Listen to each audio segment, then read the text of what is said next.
Hello, my name is Caroline Fletcher, and I did my deaf artist presentation on Susan Dupor.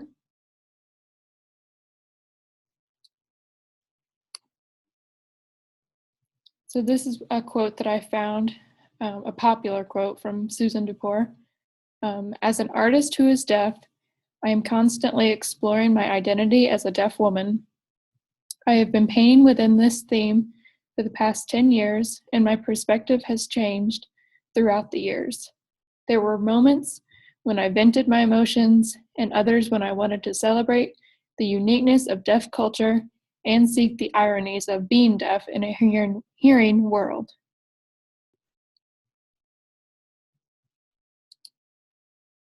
So, Susan's early life. She was born deaf in Madison, Wisconsin in 1969. Her older brother was born hard of hearing. She attended hearing impaired mainstreamed programs all the way from kindergarten to 12th grade. And she was educated using the total communication approach, and that was during the 70s and 80s. The use of educational interpreters was vital in her middle school and high school years.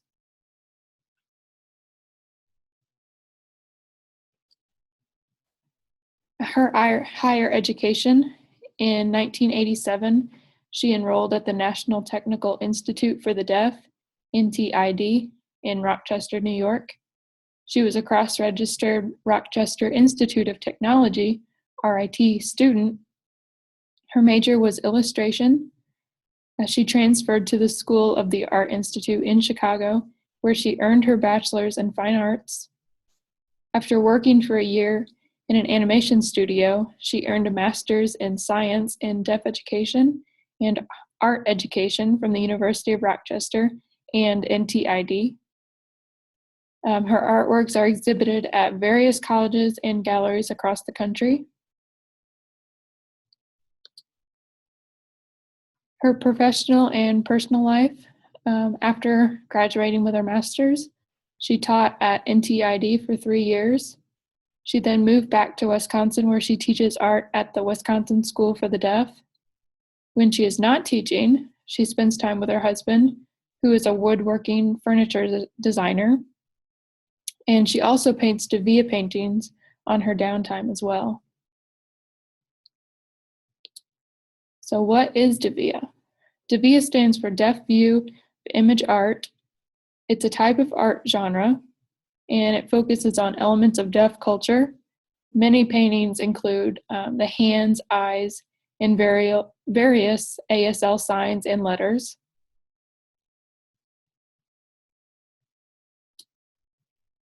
About Susan Dupor's paintings. She has created around 50 to 60 paintings. She paints about deaf experiences, deaf culture, and different viewpoints of many deaf and hard of hearing people. For her paintings, she likes to use oil paints for the technique of layering different colors of paint. And she also uses intense contrasting colors. So I have a video of Susan Dupor. Let's see.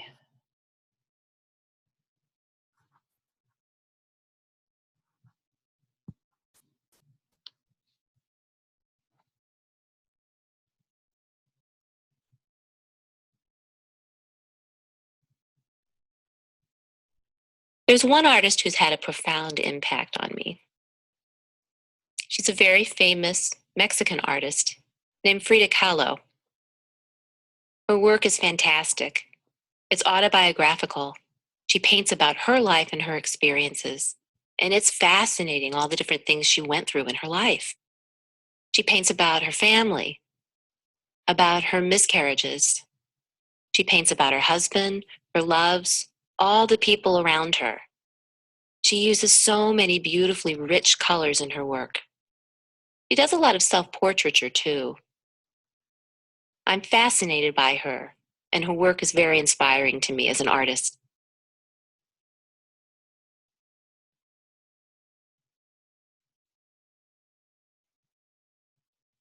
I never take a blank canvas, put it in front of me, and immediately start painting on it.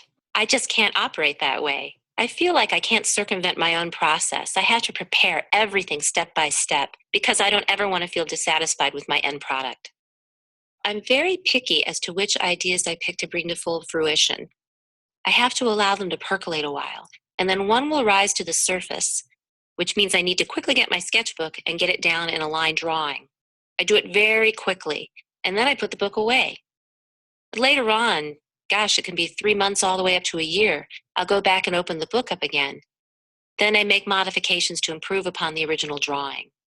That's in black and white. Next, what I do is make a watercolor sketch of the same idea. When I'm finished, I have to determine if I want to use a model or not. If I decide I want one, then I ask my friends usually if they'd mind modeling for me. Then I take a lot of pictures of them to use as a reference. It really wouldn't be practical to ask them to come and sit to model for hours and hours and hours, just due to time constraints. So I rely on photos. Sometimes I'll see a beautiful lighting situation out my window, a sunset or a certain quality of darkness that I like, and I'll take pictures of that too. I rely on photographs of landscapes, the models, and lighting situations, which I layer together in a composite. After I've found the exact right picture that I want, I draw it on a big piece of paper. The last step in the process is to draw it on the canvas. And that's when I really start using the oil painting. Really, from conception all the way to finished product, it can average from 3 months up to 2 years.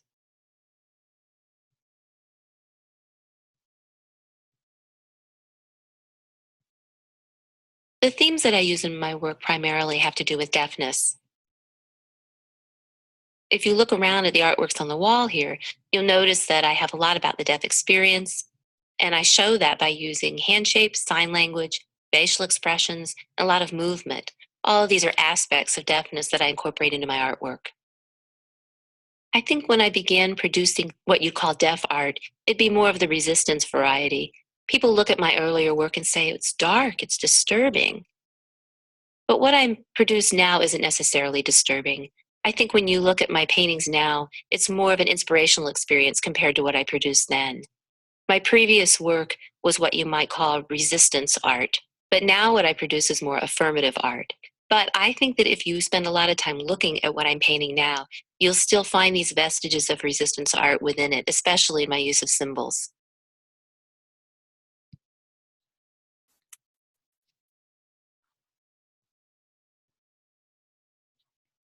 Okay, so here are some of her artworks.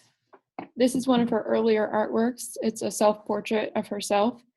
Um, if you look at her hand, you can see that she's signing her sign name, which is SD.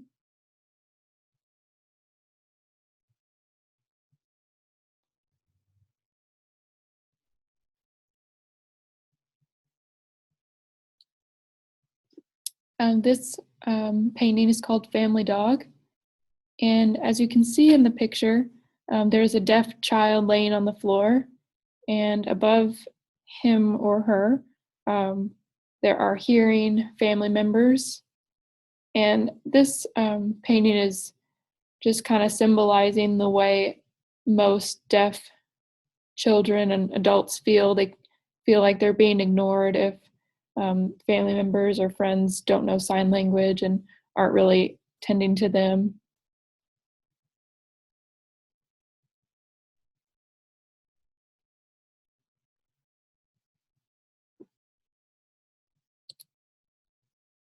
This painting is called Stream of Consciousness, and Susan uses a lot of hands in her paintings.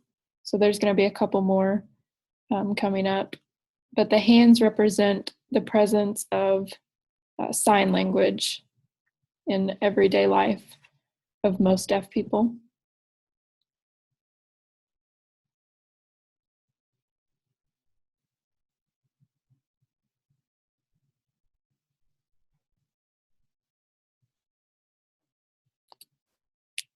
Here's another example of where she uses hands in her artwork.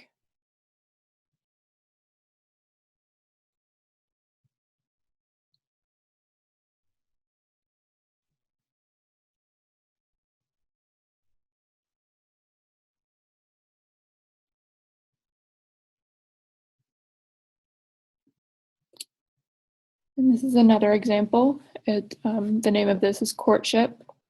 And the water, too, does represent how one can be absorbed into the sign language community. Um,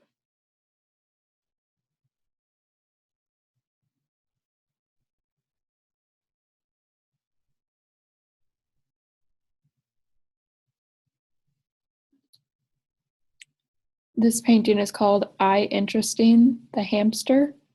So you can see there's two teachers sitting on the left and the right of the 7 students in the middle. And this is a class portrait. The children, their ears and mouths are being shown.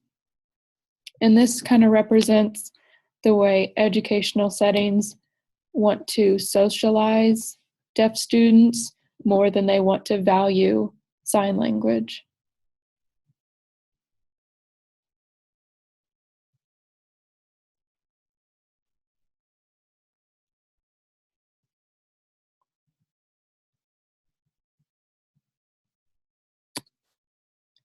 And here's just a few more examples of Susan's artworks. This one's called Beckoning.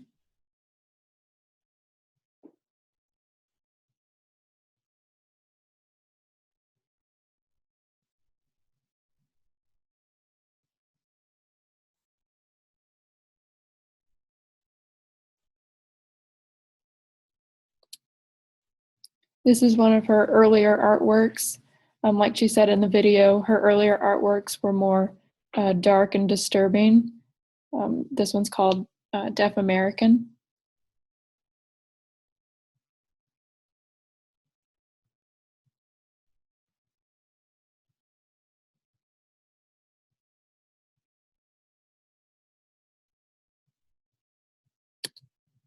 And the last example is Quiet Woods Forever.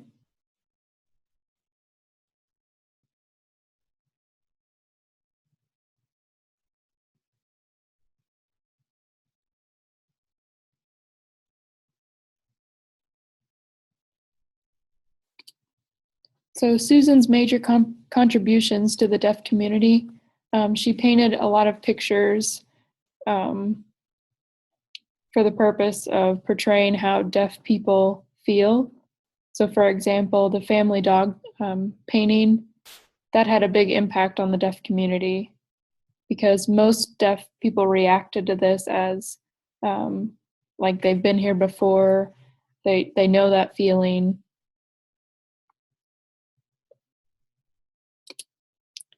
And here are my references. Thank you for listening.